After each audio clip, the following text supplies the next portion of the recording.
Naglabas na ng arrest warrant at hold departure order ang Sandigan Bayan laban kina Senator Jinggoy Estrada at dating Public Works Secretary Manuel Bonoan para sa kasong graft kaugnay ng flood control scandal. Kapwa rin nakalagak ng piyansa na tig 90,000 pesos ang dalawa. Pero wala pang aksyon ang anti-graft court sa kasong pandarambong laban kina Estrada, Bonoan at ilan pang akusado. Ang balitang A to Z ni Ace Cruz.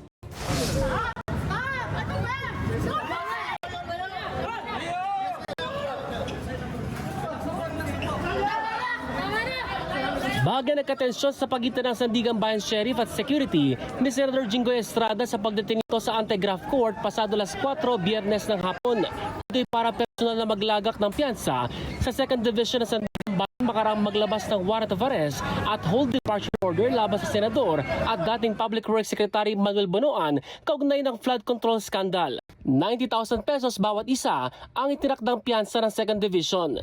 Tikom man ang bibig ni Estrada sa media na hingan ng reaksyon, sinabi niya sa isang pahayag na umaasa siyang mabigyan siya ng due process at patas na didinggin ang kanyang kaso. Una rito, lumabas sa investigasyon ng Ombudsman kung paano umano inilusot ang 573 million pesos na kickback mula sa flood control funds papunta kay Estrada. Reklamo naman ng abogado ng senador, hindi pinagbigyan ng inihain nilang urgent motion to withdraw the issuance of warrant of arrest.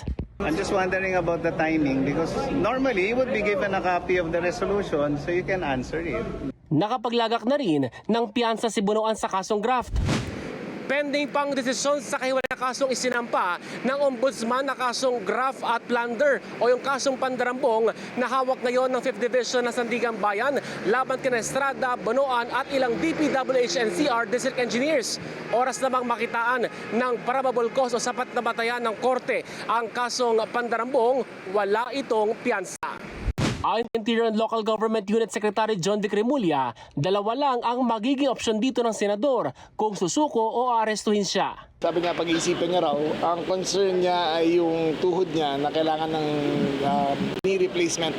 Malalaman pa ng ahensya kung saan ipipiit ang senador sakaling maglabas ng arrest warrant ng 5th Division. Pero ngayon pa lang, Walang special treatment doon, walang aircon, same treatment as anyone. umaasa si Remulya na payapang susukong senador sakaling mangyari ito. Wherever he surrenders, we will process him, take his picture, medical, take all his records, and then we will certify him fit for trial, and then papadala siya sa Sandigan to be surrendered to the proper judicial authorities. Ito na ang ikatlong plunder case na kinaharap ni Estrada mula 2001. Para sa Balitang A to Z, Ace Cruz.